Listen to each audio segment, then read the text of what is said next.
Bismillahirrahmanirrahim. Assalamualaikum warahmatullahi wabarakatuh. Alhamdulillahi rabbil alamin. Alhamdulillahi rabbil alamin. Alhamdulillahi an'amana alaina bi ni'matil iman wal islam. Asyhadu an la ilaha illallah wahdahu la syarikalah. Wa asyhadu anna Muhammadan abduhu wa rasuluh. La nabiyya wa la rasula ba'dah.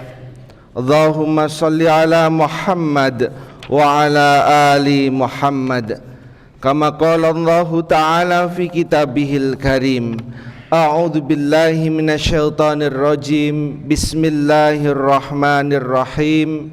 Qul huwallahu ahad, Allahus samad, lam yalid wa lam yulad wa lam yakul lahu kufuwan ahad. Sadaqallahul azim wa sadaqa rasuluhul karim.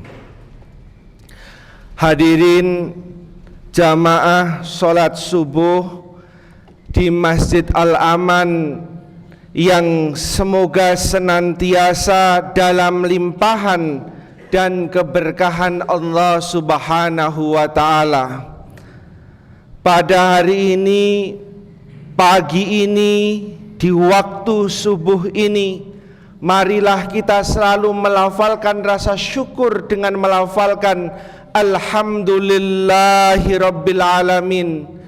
Allah masih memberikan kita usia, Allah masih memberikan kita kesehatan, Allah masih memberikan kita kemuliaan, sehingga pada kesempatan yang berbahagia ini kita manfaatkan untuk mendekatkan diri kita kepada Allah Subhanahu wa ta'ala dengan menjalankan sholat subuh berjamaah dan dilanjutkan dengan kajian-kajian yang senantiasa semoga insya Allah menjadi wasilah untuk kita menjadi lebih baik dan mendekat kepada Allah Subhanahu wa ta'ala.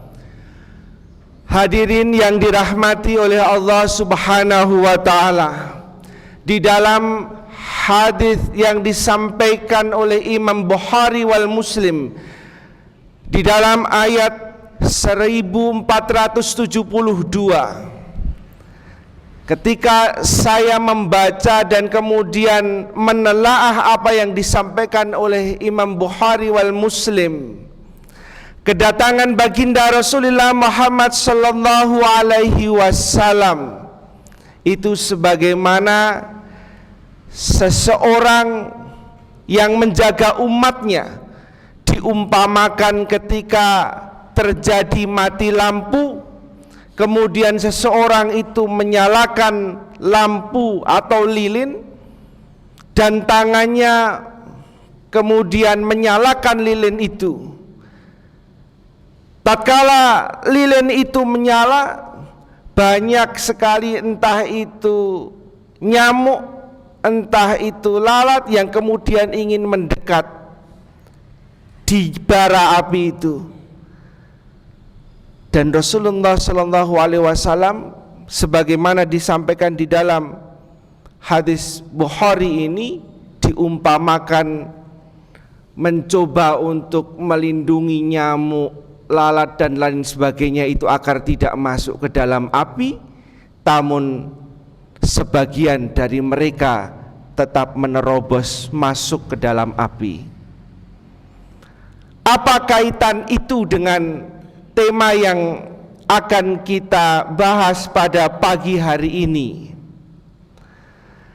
Bahwa jangan berputus asa atas rahmat dan kasih sayang Allah. Kita tahu baginda Rasulullah Muhammad sallallahu alaihi wasallam itu membawa risalah kebenaran, di mana risalah kebenaran itu akan menjadikan hati manusia, siapapun yang mengamalkan risalah kebenaran itu, niscaya hatinya akan tenang lagi, tentram dan damai. Namun tidak sedikit atau banyak di antara saudara-saudara kita yang pada akhirnya seolah-olah Saya sampaikan seolah-olah Allah tidak mempedulikan kepada dirinya sehingga dia masuk ke dalam jurang api, sebagaimana tadi saya sampaikan ketika tatkala tangan itu menutupi bara api, namun ada juga nyamuk yang masuk di dalam bara api itu. Mengapa demikian? Salah satu hal yang paling mendasar adalah adanya rasa yang tercerabut dari dalam diri kita, sehingga tercerabutlah keyakinan kita atas kasih sayang dan rahmat dari Allah Subhanahu wa ta'ala. Ketika saya membaca pemberitaan 1 sampai 2 hari ini, ada peristiwa demi peristiwa yang sangat miris, di mana satu keluarga bunuh diri, lompat dari rumahnya, jumlahnya ada 4 orang, semuanya meninggal. Dan di saat yang sama ada ditemukan jenazah tanpa kepala, atau banyak juga ditemukan sekarang ini potensi mental health atau sakit yang dialami karena jiwanya rapuh. Ini terjadi karena rasa syukur nikmat kepada Allah itu tercerabut, sehingga perlu adanya refleksi atau perlu adanya upaya muhasabah diri. Sehingga sebagaimana tema yang saya sampaikan pada hari ini, jangan berputus asa atas rahmat dan kasih sayang Allah.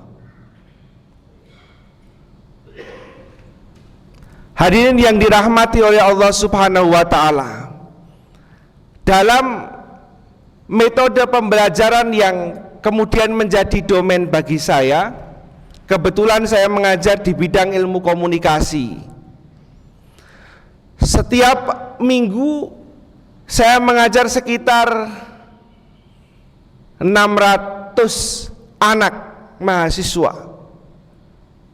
Dan di situ saya mengamati dengan betul proses pembelajaran demi pembelajaran.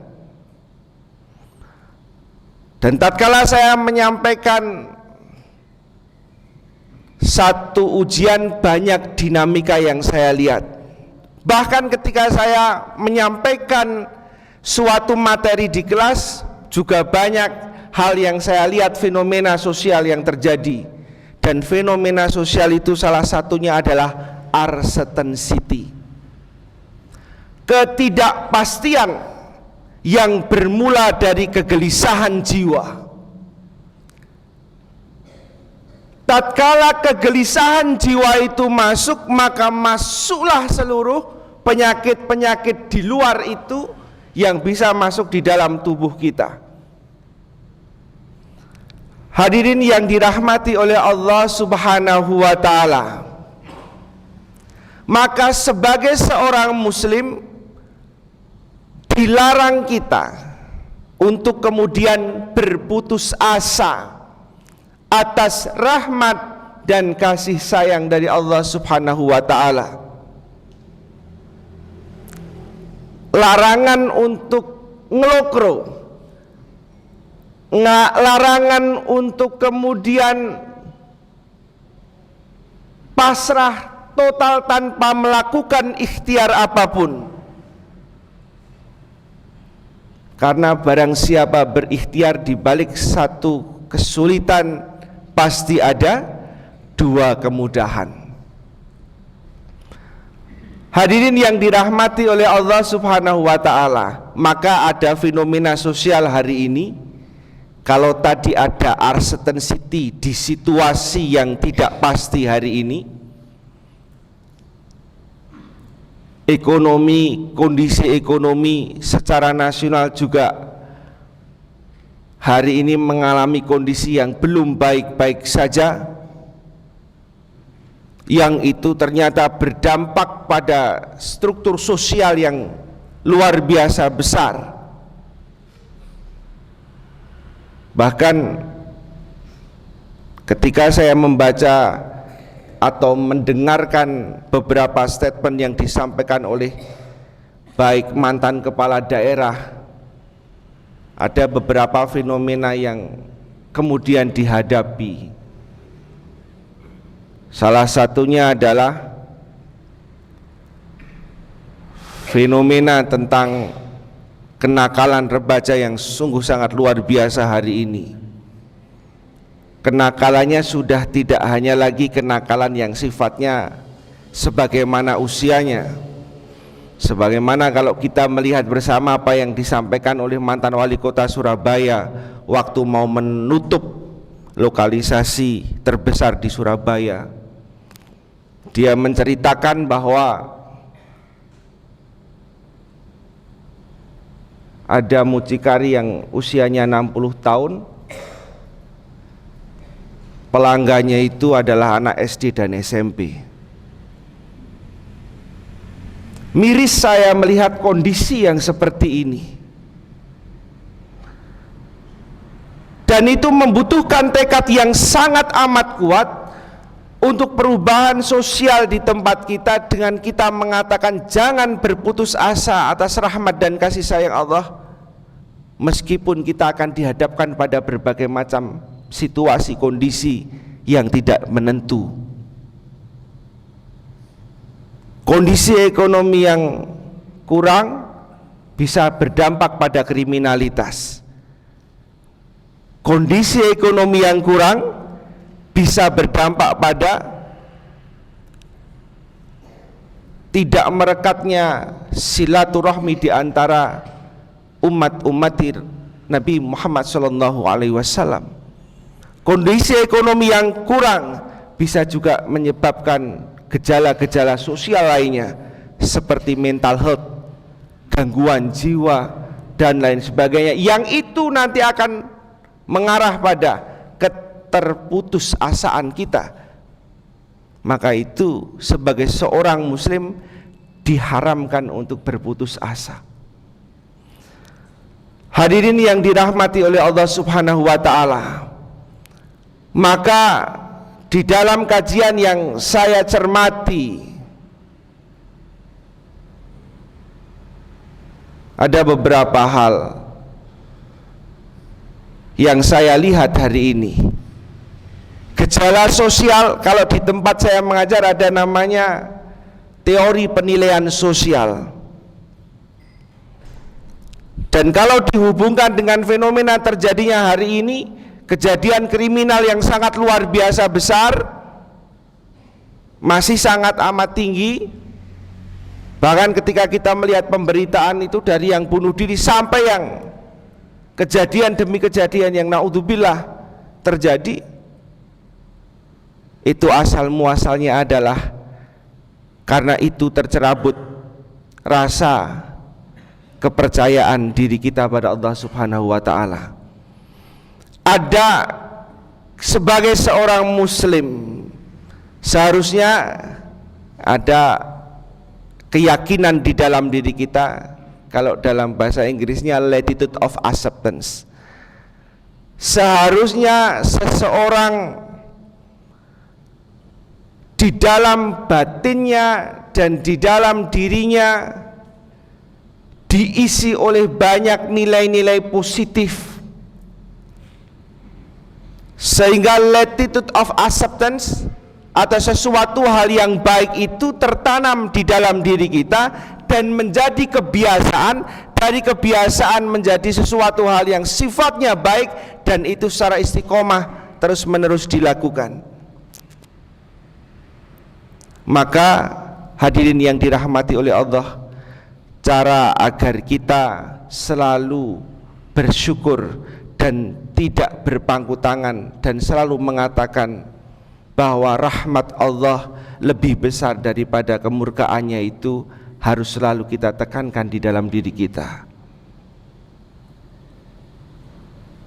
Maka tatkala kantong jiwa baik anak, dewasa, orang tua diisi dengan sesuatu hal yang ahsan dan baik, maka kantong jiwa itu akan menjadi sesuatu pribadi yang utuh.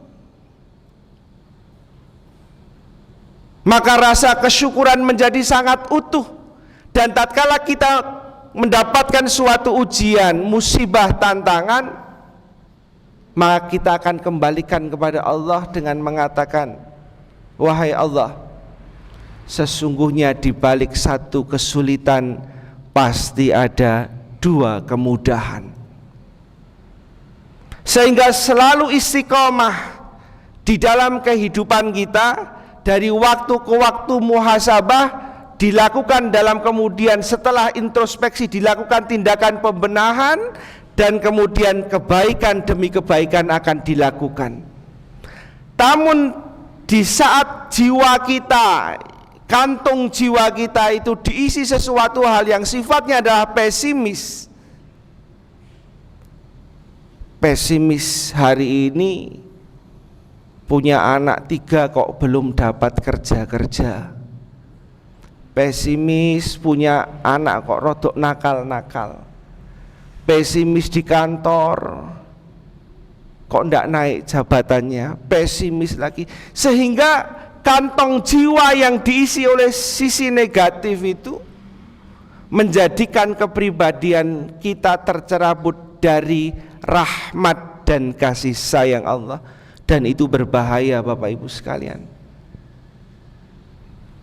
Jangan sampai kantung jiwa yang Allah berikan secara utuh kepada diri kita diisi oleh yang sifatnya justru akan bertolak belakang atas kesyukuran kita terhadap rahmat dan kasih sayang Allah. Maka hari ini coba kita refleksi bersama-sama Bapak Ibu. Indonesia itu mengalami beberapa fase, dan fase saat ini adalah fase di mana sudah tidak ada lagi sekat, di mana teknologinya sangat luar biasa kuat. Bahkan anak dari usia 4 tahun itu sudah megang gadget, sudah memegang gadget smartphone, handphone, yang dimana kalau ini tidak diawasi secara betul, kita akan kehilangan kantung jiwa anak-anak kita. Dan di saat nanti anak ini usianya sudah 10, 15, 20 tahun atau 30 tahun, baru akan dirasakan nanti akibatnya. Maka yang harus dihindari adalah bagaimana menanamkan hubungan atau menanamkan rasa terhadap keluarga kita, tentang jangan berputus asa atas rahmat dan kasih sayang Allah dengan komunikasi yang baik di antara elemen-elemen keluarga, baik anak dengan orang tua dengan anak, sehingga saling mengisi kantong jiwa. Sehingga baik orang tua anak atau relasi sosial kita saling mengisi satu dengan yang lain, sehingga utuhlah kantong jiwa itu menjadi kantong jiwa yang selalu positive thinking dan berakibat pada perbuatan yang baik. Kita itu kadang-kadang mengenal gaya kalau kemudian kita berkomunikasi dengan anak, karena selalu saya katakan kalau dengan teman-teman itu baik di kampus, kita itu selalu tergesa-gesa. Pagi tergesa-gesa, mau berangkat kerja tergesa-gesa, ibadah tergesa-gesa, mendidik anak juga tergesa-gesa dengan 12 gaya atau setidaknya 5 gaya yang sering muncul. memarahi, menyalahkan anak, membanding-bandingkan. Dan kalau ini sudah mulai ada di dalam kehidupan kita, maka kita patut was-was, jangan-jangan kita tercerabut atas rahmat dan kasih sayang Allah.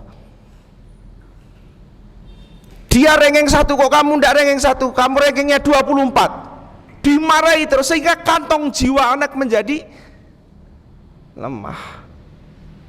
Dibanding-bandingkan, dimarahi, diomenin, dan itu gaya yang selalu kadang-kadang kita ketika dengan komunikasi dengan anak seperti itu. Maka ibu bapak sekalian yang dirahmati oleh Allah, jangan berputus asa oleh rahmat dan kasih sayang Allah, sesungguhnya mengarah pada bagaimana mengisi kantong jiwa kita menjadi kantong-kantong jiwa yang memiliki qalbun salim, sebagaimana apa yang dicita-citakan baginda Rasulullah Muhammad SAW dengan terbentuknya masyarakat negara yang baldatun thayyibatun wa rabbun ghafur. Maka saya juga tidak sepakat kalau misal ini kita itu kadang-kadang kalau mau menyekolahkan anak di mana sudah divonis dari sisi nilai, ini juga kemudian muncul rasa keputusasaan. Oh ini kudu sadar diri. Nak, kamu harus sadar diri, nilaimu semene, ojo daftar ning kene, ojo daftar di sini, jangan daftar di situ. Sudah diputus duluan. Maka seolah-olah tidak ada rahmat dan kasih sayang Allah di situ. Atau yang hari ini mengikuti tes CPNS yang jumlahnya banyak, itu para lulusan sarjana sedang memiliki ghirah untuk melakukan tes, tiba-tiba skornya kurang 1, dan kemudian muncul rasa di dalam hatinya, saya sudah tahajud, saya sudah begini, kok masih nilainya kurang 1. Bagi seorang yang memiliki keimanan dan menjadi seorang muslim, mukmin apalagi, haram hukumnya untuk berputus asa. Maka bisa jadi ketika hari ini kita kurang 1 poin, maka 1 poin itu harus dilakukan refleksi apa selama 1 tahun ke depan. Dan kalau ini tidak berhasil dilakukan pembenahan atas kantong jiwa, sebagaimana jangan berputus asa atas rahmat dan kasih sayang Allah, yang terjadi keimanan kita, keyakinan kita atas Allah pasti akan tambah berkurang. Dan di saat itu segala sesuatu hal yang sifatnya adalah tidak baik pasti akan mengisi kantong-kantong jiwa kita. Hadirin yang dirahmati oleh Allah Subhanahu wa taala, kalau Bapak Ibu melihat perjalanan baginda Rasulullah Muhammad sallallahu alaihi wasallam yang membawa risalah keberkahan di bumi ini, beliau yang maksum saja tidak terlepas dari ujian demi ujian. Maka sebagai umati Nabi Muhammad sallallahu alaihi wasallam, mari kita saling mengingatkan, wa tawasau bil haq wa tawasau bis sabr, mengingatkan pada suatu hal yang hak dan kesabaran. Ternyata rahmat kasih sayang Allah itu juga membutuhkan kesabaran, saling menasihati di antara kita, sehingga tidak ada kata berputus asa atas rahmat dan kasih sayang Allah. Hadirin yang dirahmati oleh Allah Subhanahu wa taala, pada ujungnya ketika momentum jangan berputus asa atas rahmat dan kasih sayang Allah itu muncul dan terjaga di dalam hati kita, maka tunggulah, pasti seseorang yang tidak senantiasa berputus asa, Allah berikan keberkahan dengan atau kepada dirinya. Yang orang tua hari ini berputus asa, anaknya lulus belum dapat pekerjaan, bermunajat sambil berikhtiar menciptakan lapangan kerja baru. Dan jangan merasa kalau putra kita belum diterima di PNS itu menjadi suatu hal yang aib atau memalukan. Tidak, Bapak Ibu sekalian, Allah masih menyediakan rezeki-rezeki yang lain dengan wujud-wujud yang lain. Wa yarzuqhu min haitsu la yahtasib.